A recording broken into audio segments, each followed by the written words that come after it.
News very warm welcome this show. मैं हूं कामरान शाहिद। इस मुल्क में इस वक्त गैस और बिजली का बदतरीन बहरान है। इमरान खान साहब ने जो है एमडीज़ तो फारिग कर दी है सुई नॉर्दर्न गैस वगैरह के, लेकिन वो सिर्फ इस वजह से किए गए कि जी प्राइम मिनिस्टर को या गवर्नमेंट को इतला क्यों नहीं दी गई थी कि ये गैस का बहरान आ रहा है, लेकिन इसका सदेबाप कोई नहीं किया गया, इसका सिस्टम कोई नहीं बनाया गया।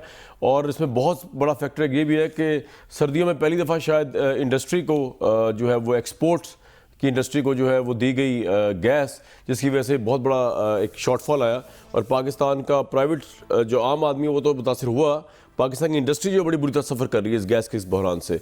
तो हुकूमत जो है वो पैनिक मूड में नज़र आई है बहुत से लोगों को इसको लेके कि उनके अपने एमडीज़ जो है वही नहीं बता पा रहे उनको कि ये इतनी इंपॉर्टेंट इन्फॉर्मेशन को विथहोल्ड किया गया। और स्ट्रेटजी के हिसाब से ही बहुत से लोग नज़दीक नाकाम साबित हुए कि सर्दियों में जो है इन्होंने जिस तरह गैस का सेलेक्टिव इस्तेमाल किया और उससे पाकिस्तान की लार्जर स्केल पे आम आदमी और इंडस्ट्री जो है उसको नुकसान हुआ, नुकसान हो रहा है। मुल्क की ज़र मुबादला जो है वो बहुत हद तक मुतासर हुए में। मेरे सामने अमेरिका की रेटिंग एजेंसी मोडीज़ का पाकिस्तान के ज़र मुबादला के ऊपर तशवीश का इजहार है। उन्होंने ये कहा है कि पाकिस्तान के ज़र मुबादला के ज़खायर इस वक्त जो है उनके हुजम 2 माह में दरामदात बिल से भी कम है, 2 माह के अंदर। और मूडीज़ के मुताबिक पाकिस्तान का करंट अकाउंट खसारा काबू में ही नहीं आ रहा, करंट अकाउंट खसारा काबू में ही नहीं आ रहा और ज़र मुबादला ज़खायर पर दबाव बरकरार है, जबकि इम्पोर्ट के लिए ज़र मुबादला के ज़खायर में भी कमी है। क्रेडिट रेटिंग एजेंसी ने यह भी खबरदार किया है कि पाकिस्तान के ज़र मुबादला ज़खायर अगले माह कर्ज अदायगियों के कुल हुजम से भी कम है। तो ये तो पाकिस्तान की पोजीशन है इकनॉमिकली।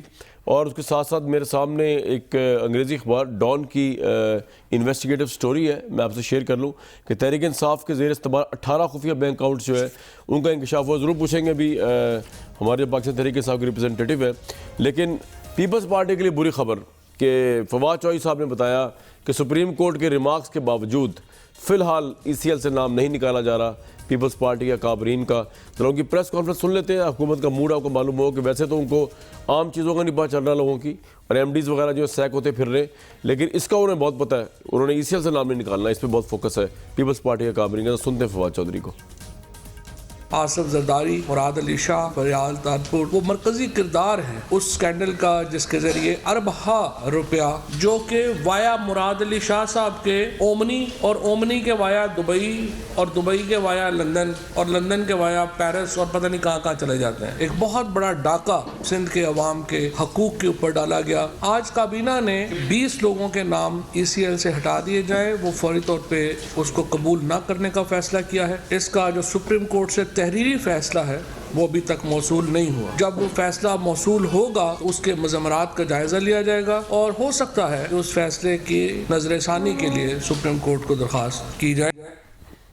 जी, तो अभी तो वो मूड में नहीं है इसके कि इनका नाम वापस विड्रॉ कर लिया जाए। पाकिस्तान के अमूमी हालात में बात कर रहे हैं डॉक्टर रमेश कुमार साहब हमारे साथ हैं, राना मोहम्मद अफजल खान साहब, साबिर बलोच साहब, इरशाद भट्टी साहब। साबिर बलोच साहब, अगर आपसे शुरू कर लूँ, सुप्रीम कोर्ट ने रिमार्क्स दिए, बिलावल साहब को क्लीन चिट दे दी, इसके बावजूद गवर्नमेंट एहतसाब की ड्राइव पे बड़ी अच्छी तरह डटी हुई है। तो आपको कोई मसला तो नहीं? मेरे तो इतलात के मुताबिक जरदारी साहब ने वैसे ही अपना पासपोर्ट सरेंडर किया हुआ है जो उन्होंने पिछली जमानतों के चक्रों में, तो आपको तो कोई फ़र्क नहीं पड़ता ये नाम हो या ना हो इनका ECL में? देखिए कामरान, बात यह है कि ये कंप्लीटली ये कॉन्टेम्प्ट ऑफ कोर्ट है। आर्टिकल 204 में ऑर्डिनेंस 203 के ज़मरे में ये आ जाता है कॉन्टेम्प्ट ऑफ कोर्ट के। और मैं हैरान हूँ कि यानी ये इस तरह दीदा दिलेरी ये पहली दफ़ा ये टीवी के सामने आके और मीडिया में आके बता रहे हैं कि जी के हम सुप्रीम कोर्ट के ऑर्डर्स को नहीं मानते। देखें, GIT में न सिर्फ ये कहा गया है कि जी के आप उनके नाम ECL से निकालें, बल्कि ये भी कहा गया है कि नाम डिलीट कर दें चेयरमैन बिलावल साहब का। ये मैं हैरान हूँ कि ये वो नहीं होने लगा सर, मुश्किल है। ये कैसा, यानी ये किस तरह इस मुल्क को ले जा रहे हैं? हाईएस्ट कोर्ट को इस तरह रिडिक्यूल कर रहे हैं ये लोग। चीफ जस्टिस के बातों को, उनके अहकामात को इस तरीके से ये रिडिक्यूल कर रहे हैं, इस तरीके से आके ये बात करते हैं। आपका क्या ख्याल है कि ये चौधरी फवाद साहब जो है ना, ये उसकी बातें हैं? ये तो प्राइम मिनिस्टर की इमरान खान साहब की ज़बान बोल रहा है। उसकी मर्जी के बगैर, उसकी मंशा के बगैर वो किस तरह रिडिक्यूल कर सकता है सुप्रीम कोर्ट को? और सुप्रीम हमारी ये किसी और तरफ से होती तो इस वक्त तो कब का कंटेम्प्ट ऑफ कोर्ट लग चुका होता और पता नहीं क्या से क्या तमाशे होते हैं यहाँ पे। अब आप खुद गौर करें, इस दिस ये जो है ना, ये अदारों की इज्जत है, अदारों का एहतराम है, ये हाईएस्ट कोर्ट है सुप्रीम कोर्ट। और वो कहता है कि जी हम उसको नहीं मानते, हम नाम नहीं निकाल रहे, ठीक, हम जनाब देखते हैं कि हमें क्या करना है। अच्छा, एक साहब साहब ये भी बता दीजिए, ये जरा ये बता दीजिए बात मुझे, जो अवाम के इशू पे भी आ जाए जरा, ये गैस का जो है बहरान, और सुई नॉर्दर्न गैस वालों ने और सुई सदर्न गैस वालों के एमडीज जो है उनके डिपार्टमेंट से गवर्नमेंट को भी इन्फॉर्म नहीं किया हुआ था। ये गवर्नमेंट की ग्रिप की नाअहलियत है या ये डिपार्टमेंट इनके कंट्रोल में नहीं, ये कैसे है? वो पता ही नहीं चला, गवर्नमेंट को अखबारी तलाश चल रहा है पता इन चीज़ों के बारे में। कामरान भाई, मैं एक बात आपको बताऊं कि देखें, जो मिनिस्टर आपके पेट्रोलियम के हैं सरवर साहब जी, मैं I got all my respect for him. अच्छा, उनका ताल्लुक भी, उनकी बिजनेस जो है वो इन्हीं के साथ, पाकिस्तान स्टेट ऑयल और ये जो है ना सीएनजी जो स्टेशन हैं, जो कुछ भी है उनका हमेशा ज़ाती सूरत में भी उनका ताल्लुक रखता है। अच्छा, अब बात यह कि ये कितने दिनों से यानी ये बहरान चल रहा है। आप यकीन कर लें कि यानी इंडस्ट्रीज़ को तो छोड़ें, अच्छा बाकी एग्रीकल्चर को छोड़ दें, एग्रीकल्चर जो फर्टिलाइज़र कंपनीज हैं, डोमेस्टिक इतना प्रॉब्लम है कि लोगों को गैस एब्सोल्युटली अवेलेबल नहीं है उनके घरों पे। हमारे घर में किसी के भी गैस नहीं मिल रहा है यहाँ पे। मैं आपको आपके पास अच्छा, कराची में भी, लेकिन गवर्नमेंट को कुछ पता ही नहीं है जी। मैं अर्ज कर लूँ आपको कि ये इनका, ये मैं हैरान हूँ कि ये तमाम तर अपनी यानी जो हुकूमती जो काम करने वाली चीज़ें हैं, जो रियासत के काम करने वाली चीज़ें, उनका तो इन्हें पता ही नहीं है और न कोशिश करते हैं कि जी हमें मालूम होना चाहिए। पीपल्स पार्टी के को चेयरमैन जरदारी साहब ने, चेयरमैन बिलावल साहब ने पार्लियामेंट के अंदर इनको कहा था, भाई आप नए हैं, अगर आपको नहीं मालूम तो हमारी गाइडेंस लो। हम कराची में आपके ख्याल में काफी गैस की और बिजली की लोड शेडिंग है, आप ये कह रहे हैं साबिर भाई? कराची सिंध में काफी हो रही है। डेफिनेटली जी, इनको मैं अर्ज करूं आपको कि ये तो कोई बात नहीं बात कीजिए कि हमें बताया नहीं गया। आपको क्या ना बताए, कोई ब्यूरोक्रेट आपको बताए, आपकी ग्रिप क्या है, आपको क्या पता कि गवर्नमेंट में ये क्या हो रहा है यहाँ पे। ठीक है, आज की बात आपका पॉइंट आ गया सर। दो एमडीज को निकाला, तो आपका क्या ख्याल है कि कामरान साहब ये दो एमडीज को निकाल के दिस इज द रेमेडी? ये रेमेडी नहीं है, मामला ठीक हो जाएंगे क्या? बिल्कुल ये रेमेडी नहीं है। उनको चाहिए कि वो खुद छोड़ दें, दे शुड गो होम। बिल्कुल ठीक। इमरान खान को बोलो खुदा के वास्ते, बिल्कुल ठीक से, 5 साल बहुत हो गए यार। पॉइंट आ गया सर। आप ये तो आपने खैर ये तो आपने बहुत एक बात आपको अर्ज करना चाहता हूं, एक बात, वो एक one thing more, just one thing. देखिए, ये लोग खुद कहते हैं कि जनाब के पीपल्स पार्टी ने अपने दौर में 16 अरब डॉलर कर्जा लिया था। अच्छा, और मुस्लिम लीग नवाज ने 30 अरब डॉलर का कर्जा लिया था। अब 5 महीनों में इन्होंने 15 अरब डॉलर अब तक कर्जे लिए हैं। अच्छा, इनका 5 साल अगर पूरा हो जाएगा तो 5 साल का मतलब ये है कि इसके पूरे होने के 150 अरब डॉलर के कर्जे लेंगे। ये तो मुल्क की इकोनॉमी को जनाब ठीक करने निकले हैं। 150 अरब, और उस तरफ इनका ध्यान नहीं है। पॉइंट आ गया सर आपका। अच्छा, और ये आप जी बताइए जो है ना, असद साहब को जो है ना, नॉट, वो उसको इन चीज़ों का पता ही नहीं है। Is not a qualified person for that. अच्छा, किसी को वो करते अब इनकी पूरी हुकूमत फवाद और चौहान साहब चला रहे हैं। अब आप खुद गौर करें, चौहान साहब और फवाद साहब पाकिस्तान में अगर पाकिस्तान की हुकूमत को चलाएं, पाकिस्तान के स्टेट को चलाएं, तो अल्लाह ताला हम पे रहम करे। और सर ये पॉइंट आ गया आपका। रमेश कुमार साहब, सारी बातें छोड़ दें, बड़ा आपने अच्छा स्टैंड लिया हुआ है ईसीएल के ऊपर, बड़ा आपने अच्छा स्टैंड लिया हुआ है एहतसाब के ऊपर। आपको यही नहीं पता गैस का इतना बड़ा बहरान है, बिजली का इतना बड़ा बहरान है कि ये भी गैस नून लीग साथ ही लेगी जेलों में? पता ही नहीं आप लोगों को क्या हो रहा है, ये समझ नहीं आ रही कुछ है? जी भाई कामरान, मैं एक चीज़ आपको क्लियर करता चलूँ। अच्छी बात होती कि अगर जो रिमार्क्स के ऊपर नाम डिलीट हो जाते, मगर कैबिनेट बाख्तियार है और आज तक कैबिनेट के पास कोई सुप्रीम कोर्ट का रिटर्न में आर्डर नहीं पहुंचा है, तो इस वजह से कंटेम्प्ट की बात नहीं है। और इवन आर्डर पहुंचने के बाद भी नजरसानी सर मैं कह रहा हूँ ये अवाम की कंटेम्प्ट हो रही है, गैस नहीं मिल रही, बिजली मिल रही है। रमेश भाई उसका जवाब दें, छोड़ दे उस ऑर्डर को, वो तो मिल जाएगा, उसके ऊपर वो रियल इशू नहीं है इसलिए हमारे लिए। जी इसमें कोई शक नहीं है कि गैस का बहरान है। इवन जो कराची के अंदर मेरा खुद घर डिफेंस फेज़ 5 में है, वहाँ पे बिल्कुल गैस शाम के टाइम बिल्कुल कम हो जाती है और नहीं आती है, खाने की पकाने में भी प्रॉब्लम होता है। गैस का बहरान आया है और इसके ऊपर जो है वो कल मैंने एक प्रोग्राम भी देखा, डिटेल में देखा। मैं समझता हूँ मिसमैनेजमेंट जो है वो हो गई है और मिसमैनेजमेंट के ऊपर 2 लोगों को जो है वो बरतरफ भी किया गया है। अगर इसे ज्यादा भी नहीं वो तो सिर्फ एक मिनट रमेश भाई, वो सिर्फ इस वजह से डिसमिस किया गया कि इन दोनों डिपार्टमेंट्स ने विदहोल्ड क्योंकि इंफॉर्मेशन गवर्नमेंट के साथ ये गैस की बंदिश की ये प्रॉब्लम है। मतलब गवर्नमेंट को अपने तौर पे भी इतनी बड़ी मिनिस्ट्रियां चल रही हैं पेट्रोलियम की, उनको कुछ नहीं पता, तो आपको मिनिस्टर को भी सैक कर देना चाहिए था पेट्रोलियम के।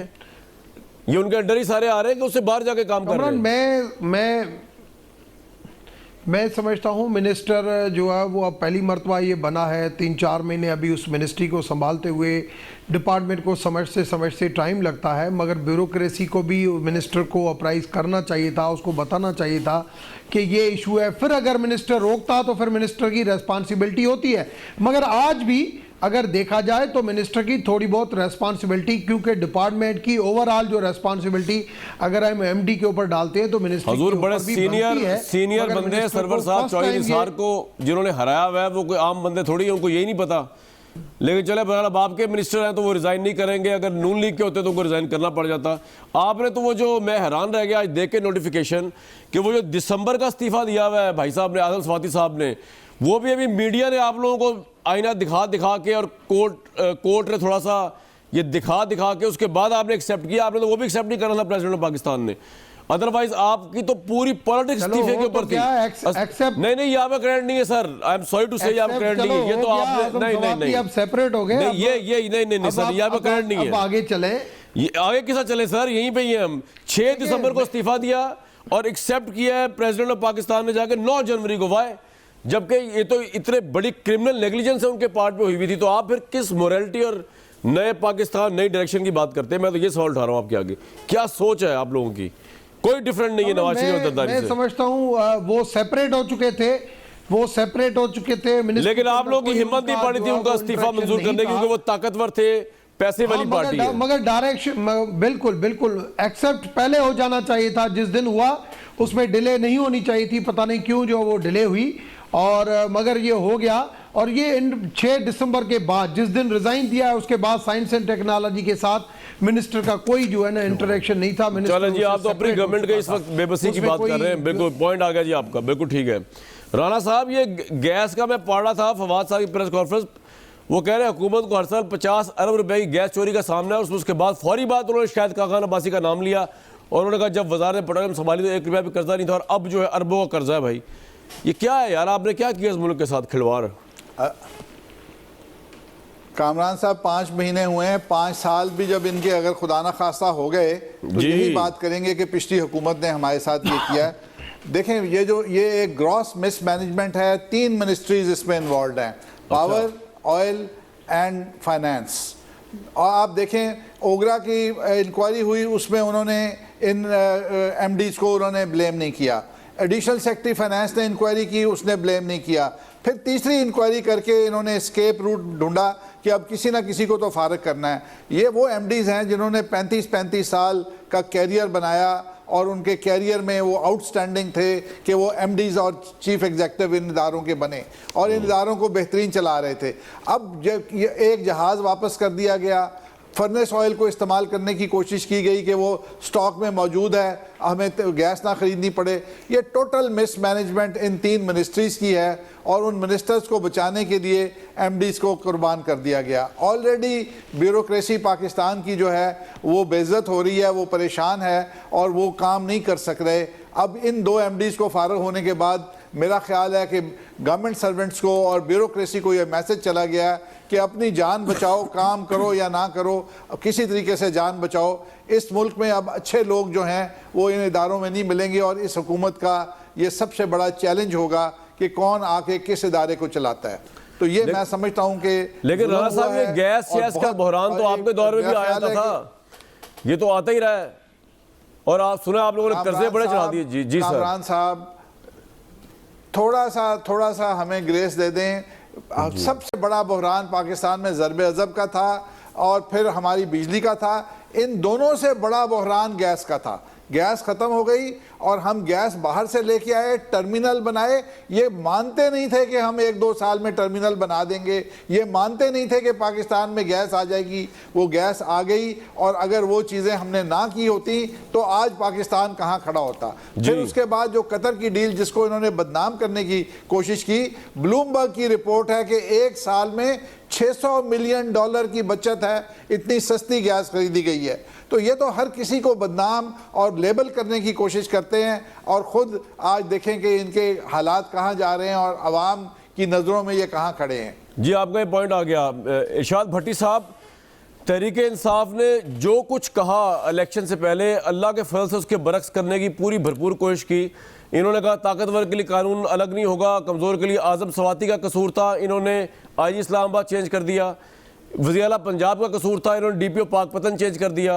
सुप्रीम कोर्ट के ये कह रहे थे रूल ऑफ लॉ को मानेंगे, सुप्रीम कोर्ट की स्पिरिट को मानेंगे, इन्होंने आज ECL से नाम निकालने से इनकार कर दिया। एक तरह से देखा जाए तो ये गवर्नमेंट जो है आपके ख्याल में इस वक्त की परफॉर्मेंस में आपको जरदारी और नवाज शरीफ से जहनियत वाइज किस तरह डिफरेंट नज़र आ रही है? देखिए कामरान भाई, पहली बात तो ये है कि रमेश ने सही कहा कि कोई अभी 4-5 महीने हुए हैं कि गुलाम सरवर साहब रोज़ाना जाते हैं राजा बाज़ार में। वो बड़े शापर नहीं मिल रहे जिसमें बिजली और गैस ज़रा बंद करके तो वो आवाम तक पहुंचानी थी। अब छोटे साइज़ के शापर मिल रहे हैं, वो बड़े साइज़ के मिलेंगे, मिल जाएंगे। 2 बातें भाईजान जो हम सारे करते थे वो थी, एक पहली बात थी right people for right job, PTI को जो अब नुकसान हो रहा है वो दूसरा होमवर्क नहीं था। 22 अरब का नुकसान हो चुका है 5 इन महीनों में सिर्फ गैस के सेक्टर में। इनको 3-4 महीने से लोग तड़प रहे थे, बातें कर रहे थे कि भाई नवंबर दिसंबर में गैस लोड शेडिंग होगी और $10 अरब का ये खुद कहते हैं कि एनर्जी सेक्टर में चोरी लॉसेस हैं। हालांकि वर्ल्ड बैंक 15-18 अरब कह चुकी है। अब ये किया ये है कि अल्हम्दुलिल्लाह के गुलाम सरवर साहब उनको उन्होंने ये वजारत थमा दी। वो अपने जो CNG पंप्स हैं वो नहीं चला पा रहे, उन्होंने ये क्या चलानी थी। रज़ाक दाऊद साहब को अल्हम्दुलिल्लाह right people for the right job दे दिया। उन्होंने आते ही वो महमद डैम और डेस्कॉन और वो एक साथ चाइनी कंपनी मिलाई जिस पे 18 महीने का नेपाल में वर्ल्ड बैंक बैन लगा चुकी है और वो बैन ख़त्म हुआ। चलो, फ़याज़ चौहान साहब को कल्चर थमा दिया अल्हम्दुलिल्लाह पूरे पंजाब का। वसीम अकरम प्लस जो है वो पूरे आधे पाकिस्तान से ज़्यादा पंजाब चला रहा है और महमूद खान वो चला रहा है उधर KP और इशरत हुसैन अरबाब शहजाद कहाँ हैं इनकी, वो किधर गई? रिफॉर्म्स, इदारा जाती रिफॉर्म्स और ब्यूरोक्रेसी रिफॉर्म्स कोई पता नहीं। 175 अरब का कम टैक्स कलेक्ट हुआ इन 5 महीनों में। जहांजेब साहब कहाँ गए, वो जो चेयरमैन FBR आए हुए थे। और इसके अलावा अल्हम्दुलिल्लाह खालिद मकबूल सिद्दीकी खुद फरमा चुके हैं कि मैं तो डॉक्टर IT का काम ही नहीं, पता नहीं क्यों दमा दिया, मुझे कंप्यूटर चलाना भी नहीं आता। भाई हुकूमत बचानी गवर्नमेंट ने तो MQM से तो MQM के तरले तो कर रही थी। मैंने उनको 2-3 मरतबा कॉल की कि भाई आ जाएं, मैं और कामरान शाहिद साहब आपको मिलकर लैपटॉप सिखा देते हैं, लेकिन वो नहीं।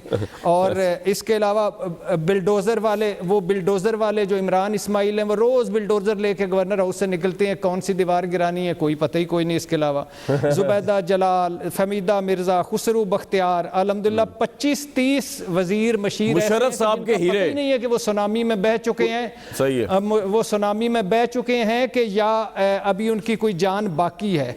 अब इसमें और 30 मुआहदे, अच्छा दो ये जो LNG टर्मिनल, ये बातें जब पीपल्स पार्टी और नून लीग करती है तो अच्छा खासा हम इन पे गर्म होते होते ठंडे हो जाते हैं। अब 2,75,000 डॉलर का रोज़ाना का LNG टर्मिनल का ठेका जो शाहिद खाकान अब्बासी साहब इस मुल्क को ठोक गए, 15 साल तक देना एक कराची के सेठ को, $2,75,000 रोज़ाना एक टर्मिनल का। ये 30 मुतनाज़े मुआहदे थे इस तरह के। असद उमर साहब हमें बताया करते थे, वो पता नहीं वो किधर गए, एक बड़ी he is tall and that. तो आप ही हाल में इरशाद भाई एक बात बताइए, ये राइट मैन राइट पीपल। और आखिरी बात के ब्लूमबर्ग मेरे भाई फैसलाबाद में रह के ब्लूमबर्ग जो पढ़ रहे हैं मेरे भाई राना साहब, इनको डेली मेल और वो स्ट्रीट जर्नल की, कोई नहीं, वॉल स्ट्रीट जर्नल की रिपोर्टें पता चली, अगर है तो कॉपियां भिजवा देता हूँ। और राना साहब से हमदर्दी करें, नवाज शरीफ साहब कोई हीटर नहीं मिल रहा, वहाँ मुश्किल से मिला यार भाई, और आप क्या चाहते हैं इनको? नहीं, ये सारे अल्हम्दुलिल्लाह भट्टी साहब को मिलता है उतना मुझे मिले तो मैं और भी इकोनॉमिस्ट की भी दे दूंगा। राना साहब सारा प्रोग्राम ही आपका कैसी बात कर दिया आपने?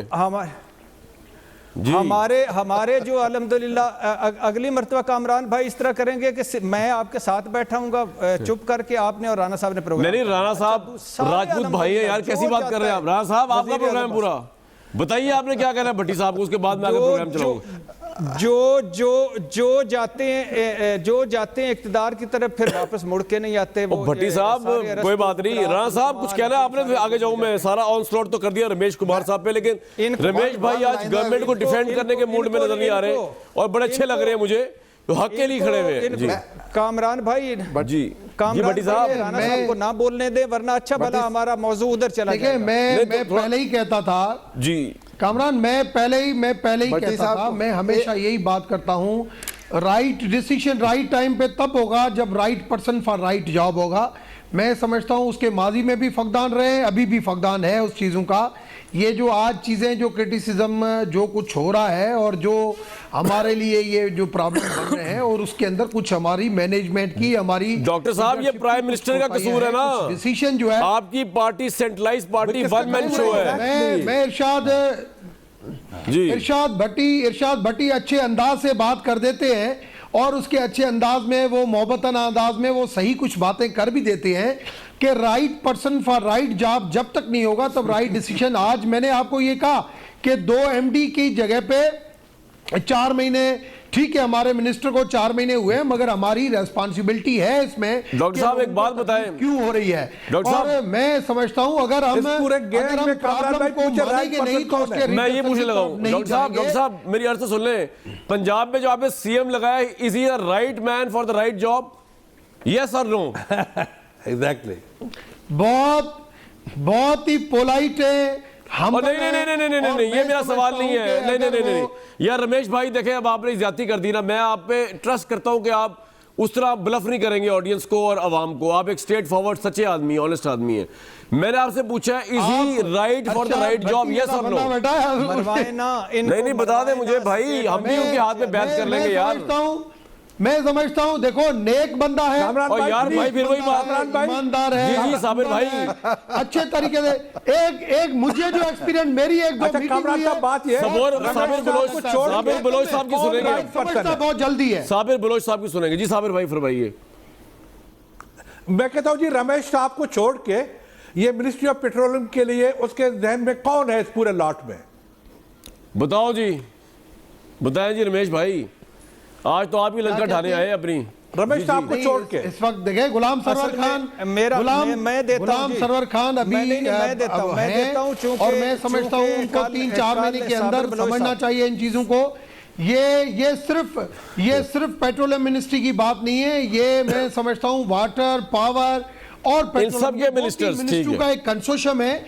इन वज़ीर-ए-आला पंजाब हैंडल करना चाहिए था जो सही तरीके से हैंडल नहीं हुआ है, और इसको आगे सही तरीके से हैंडल भाई। आज ब्रेक तब तक नहीं होगी जब तक राणा साहब नहीं बोलेंगे। राणा साहब फरमाइए, हुजूर ये इतनी गुफ्तगू आप सुन रहे हैं, कुछ तो बोलिए। देखें दो चीजें हुई हैं, एक तो भट्टी साहब की बात सुनेंगे, चीजें भेज दिए वो पढ़ने में लगे। यार आप खुदा के लिए यार राणा साहब बोले, आप खुदा के लिए आप डरते किसी से? मैं कह रहा हूं कि भट्टी साहब से मुतासर होकर मैं ये कहना चाह रहा था कि मुल्क वाकई एक सीरियस मामला है कि माशी जंग में है, और मेरे जहन में ये आ रहा था कि जंग कम नहीं हुंदा जनानियां दा, तो ये क्या जनाने इकट्ठे हो गए हैं बहुत सारे, इनसे ये माशी जंग लड़ी नहीं जानी। और दूसरी बात ये कह रहे थी कि इनमें कौन है जो सरवर साहब के अलावा, भाई मेरा ख्याल है कोई ऐसा बंदा चाहिए जो बोतल के अंदर शहद पैदा कर दे। सर वो बात शायद सुने, ये आपकी बात से मुझे सख्त इख्तिलाफ है। आपने कहा जंग जनानियों की नहीं होती, बात ये है कि रजिया सुल्ताना ने जंग लड़ी। भाई क्या हो जनानियां गया का। आपको? झांसी की रानी ने जंग लड़ी सर। ना ये ना सारी जनानों जनानियां का थी। कहा मैंने। अच्छा जनानों को कहा मैंने आपने? जनानी नहीं हाँ कहा। ये मैंने- हाँ निजाम सिक्का ने कोई जंग नहीं लड़ी, ये बात सही से है। लड़ाई नहीं करनी। हाँ खबरें नहीं, आप ठीक कह रहे हैं। मैं तो परेशान हो गया था, आपने कैसे गुफ्तगू कर दी। मैंने क्योंकि मेरा तो ख्याल है नहीं, मैंने जनाने का है। घर घर में जो है वो लड़ाई है तो उसकी जिम्मेदार वही है। तो आगे चलते हैं, लेकिन वो तो बहरहाल मैं एक ब्रेक लूंगा। व्यूज ब्रेक के बाद आपको मैं इंकिशाफात पहले भी थोड़े से किए थे, आज बड़ा इंकिशाफ हुआ। अंग्रेजी अखबार ने खुफिया बैंक अकाउंट का इंकिशाफ किया कि तहरीक इंसाफ ने जो है वो सारे अकाउंट इलेक्शन कमीशन को नहीं बताया। वो कौन कौन से जरा मैं आपको बताता हूँ ब्रेक के बाद आके।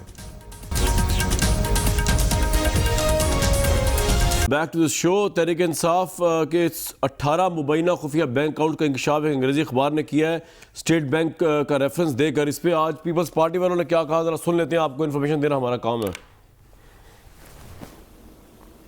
आज मैं बड़ा इंकशाफ आपको ये करना चाह रहा हूँ। स्टेट बैंक ऑफ पाकिस्तान एक रिपोर्ट सबमिट करते हुए ये गुजारिश कर रहा है कि पाकिस्तान तहरीक इंसाफ के नाम पर पाकिस्तान भर में कुल 26 बैंक अकाउंट हैं और पाकिस्तान तहरीक इंसाफ ने अपनी जो दस्तावेज़ात इलेक्शन कमीशन को जमा कराए उसके तहत उन्होंने सिर्फ अपने 8 अकाउंट्स डिक्लेयर किए थे। 18 बैंक अकाउंट पाकिस्तान तहरीक इंसाफ के भी हैं जिनको कभी उन्होंने डिक्लेयर नहीं किया। कुछ ऐसे दस्तावेज़ात इन अकाउंट्स के हैं जिस पे दस्तखत कुछ ऐसे अफसरान के हैं, कुछ ऐसे हुकूमती ऑफिसर्स के हैं जो कि आज बहुत ही अहम और आला ओहदों पर फाइज हैं। क्या इस इशू के ऊपर भी JIT नहीं बननी चाहिए ताकि मामला इन्वेस्टिगेट हो सके? बड़ा अहम सवाल उठाया नैब के चेयरमैन के लिए, क्योंकि नैब के चेयरमैन पे इल्ज़ाम ही है कि हुकूमत के साथ मिले हुए हैं उनकी जो नैब है। मतलब ये इल्ज़ाम लगाती है अपोजिशन, मैं तो नहीं लगा रहा, वो लगाते हैं। लेकिन नैब के चेयरमैन ने आज जो है वो जवाब दिया फवाद चौधरी साहब की उस बात का। और बड़ा सवाल यही है जो मैं आपको अभी उठाऊंगा, आपके सामने पहले सुन लें। फवाद चौधरी साहब कह रहे थे कि जी प्राइम मिनिस्टर पाकिस्तान की तौहीन हो गई है हेलीकॉप्टर केस में। हालांकि बाकी की तौहीनें नज़र नहीं आ रही किसी को भी। शहबाज शरीफ साहब की तौहीन जो हो रही है, अगर वही पर्सपेक्टिव है, इस तरह हीटर नहीं मिल रहा नवाज शरीफ साहब को, मुश्किल से मिला तो ex third time prime minister jail में, ये भी तौहीन ही। अगर तौहीन की ही डेफिनेशन है कि नैब की पेशा मुकद्दर तौहीन है, तो आज नैब के चेयरमैन जो उन्होंने क्या जवाब दिया, वो भी सुन लेते हैं। हेडलाइन थी कि नैब ने वजीर आजम साहब की तौहीन कर दी। मतलब बहुत सादा लोग हैं जिन्होंने कि लफ्ज तौहीन इस्तेमाल किया है। इसमें वजीर आजम साहब की तौकीर है। इससे ये बात जाहिर हुई है कि पाकिस्तान में रूल ऑफ लॉ है। अगर कायदे हस्ब इख्तिलाफ नैब की प्रोसीडिंग्स को फेस कर सकता है तो इस तरह का कोई इस्तेकाक प्राइम मिनिस्टर ऑफ पाकिस्तान को नहीं है कि वो नैब की कार्रवाई का सामना न करे। और ये बात रोज़े रोशन की तरह आया होनी चाहिए कि NRO किसी भी शक्ल में हो, कोई भी दे, किसी को भी दे, नैब कभी उसका हिस्सा नहीं होगा। ये साबिर बलोच साहब, आपको नैब के चेयरमैन की बातों पर यकीन आ रहा है? और अगर यकीन आ रहा है फिर तो आपको उनको कंट्रोवर्शियल बनाना नहीं चाहिए। और लगाने वाले भी आप और नून लीग वाले हैं कि वो तो देखे ना एहतसाब पे कितनी अच्छी बात की उन्होंने इमरान खान को लेके, प्राइम मिनिस्टर को। नहीं यकीनन देखें कामरान भाई, लगता ऐसा है कि ये अपनी नाअहली और अपनी जो है ना इनएफिशिएंसी की वजह से न सिर्फ नैब बल्कि तमाम जितने भी अदारे हैं सब इनसे अब नाला हो गए हैं। ये अपना एतमाद खो चुके हैं। तमाम जितने भी इंस्टीट्यूशंस हैं सब जहाँ देखें इन सब मेरे लगता ऐसा है कि ये they have lost their confidence on them. अच्छा, दूसरी बात ये कि इमरान खान साहब जो है ना वो एक ऑर्गेनाइज्ड जो है ना चंदा टीम के सरबराह हैं। ऑर्गेनाइज्ड चंदा टीम और अली जैदी वगैरह ये जितने भी जी ऑर्गेनाइज्ड चंदा टीम। अच्छा, एक चंदा टीम के जी अच्छा ये वावड़ा अली जैदी वगैरह ये सब उस टीम का हिस्सा हैं जो सदर बने हैं, जो गवर्नर्स हैं, ये सब इसके जो है ना चंदा टीम के मेंबर थे। अब इन लोगों ने जो कहा गया कि जी कि 18 जो है ना वो थे ये जो खुफिया अकाउंट्स थे।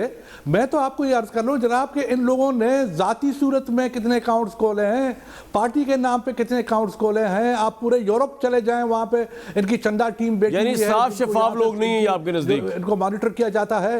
इनको कितना जो है ना अमेरिका में, पाकिस्तान के अंदर इन लोगों ने क्या क्या गलगपाड़े नहीं बनाए, इन लोगों ने क्या क्या नहीं किया, हर चीज़ छुपाई है इन लोगों ने। अच्छा, आज जो ये जो बात जो है ना जो जस्टिस साहब ने की है कि नैब के मुताल्लिक कीजिए कि वो एग्जाम नहीं है, वो तो इंतहाई मजबूरी की हालत में आके उन्होंने ये बात कर दी है। वरना नैब पर, इंस्टीट्यूशंस पर, कोर्ट पर रोजाना ये जनाब के चौधरी साहिबान और ये आके जनाब ये जो यानी उनको उनकी इंसल्ट या उनकी जो है ना दबाव डालने की कोशिश करना, उनके मुताल्लिक उनको रिडिक्यूल करना, ये सब चीजें रोज का काम है इनका। अच्छा। जनाब वाला, अच्छा, लेकिन मैं हैरान हूं कि देखो, फॉर गॉड सेक, आप भी इस मुल्क के जो है ना शहरी हैं, मैं भी हूँ, रमेश साहब भी है, भट्टी साहब भी है, राणा साहब भी हैं, हमारे लीडरान भी हैं, हमारे पार्टियां भी हैं। अगर मुल्क को चलाना है तो जनाब इनसे 5 महीने इनके लिए बहुत है। जितना नुकसान इन्होंने देना था वो दे चुके। अब खुदा के वास्ते कोई ऐसा जरिया करे कि हमें तो ज़ाती सूरत में तो कोई प्रॉब्लम नहीं है, लेकिन Pakistan as a state, Pakistan as a मुमलिकत, उसका जिस तरीके असर हो जाएगा वो मैं और आप जानते हैं। मैं आपका पॉइंट आ गया जी। राणा साहब जरा इस पे आप भी कमेंट कर दीजिए। आज तो नैब के चेयरमैन खुल के आगे सामने, तो अगर बड़ी क्रेडिबल बात की, आप एग्री करते हैं इस बात से? उन्होंने कहा जी प्राइम मिनिस्टर का एहतसाब तो होगा, अगर लीडर ऑफ द अपोजिशन का हो सकता है। जी, अब तो आप मुतमईन है नैब की न्यूट्रलिटी से? मेरा ख्याल है कि वो अब नैब अंडर प्रेशर आ रहा है, बहुत हर तरफ से आ रहा है, ऑपोजिशन से तो आ ही रहा है। जब वो हुकूमत से आया तो फिर उनसे बर्दाश्त नहीं शायद हो सका, तो खुल के आ गए और उन्होंने अपनी पोजीशन बता दी। देखें, अब ये जाली अकाउंट्स की जो आप बात कर रहे थे, हमें ये कहते थे कि अकामा इसलिए लेते हैं कि वहाँ पे जाली अकाउंट बनाने के लिए। अब आज म्यूचुअल लीगल असिस्टेंस के बाद आपके पास हर मुल्क से इंफॉर्मेशन आ रही है, हमारे जाली अकाउंट तो अकामे की वजह से जो बने वो इनको मिले नहीं, और अपने इनके 18 जाली अकाउंट सामने आ गए हैं। तो मैं ये समझता हूँ ये एक सिंडिकेटेड क्राइम है, ये एक बंदे का क्राइम नहीं है, एक पार्टी उस क्राइम के ऊपर पल रही है, और यही वो अकाउंट हैं जहाँ से अलीमा खान अरबपति बन रही है और पाकिस्तान का जो चंदे का पैसा है वो चोरी हो रहा है। इसी तरह से आपने बुज़दार साहब के बारे में पूछा, मुझे जो सबसे बड़ी शिकायत बुज़दार साहब से है कि उनको इसलिए लगाया गया कि पंजाब के हकूक पे डाका डालना है। कैसे? और ये शख्स नहीं पंजाब के हकूक को प्रोटेक्ट कर डाका तो हम डालने नहीं देंगे, आप बताएं कैसे? 150 अरब रुपए का, मैं बता रहा हूँ, अगर आज सिंध को 150 अरब रुपए का पैकेज दे रहे हैं तो पंजाब को 250 अरब का मिलना चाहिए। पंजाब में भी बहुत बड़ी गुर्बत है, पंजाब के अंदर भी बहुत बड़े मसाइल हैं, और सिंध वालों का तो रोक दिया उन्होंने 90 अरब नहीं कर सकेगा। सर सिंध के तो रोक दिए उन्होंने, सिंध वाले तो बेचारे अपना एनएफसी का जायज हिस्सा मांग रहे हैं।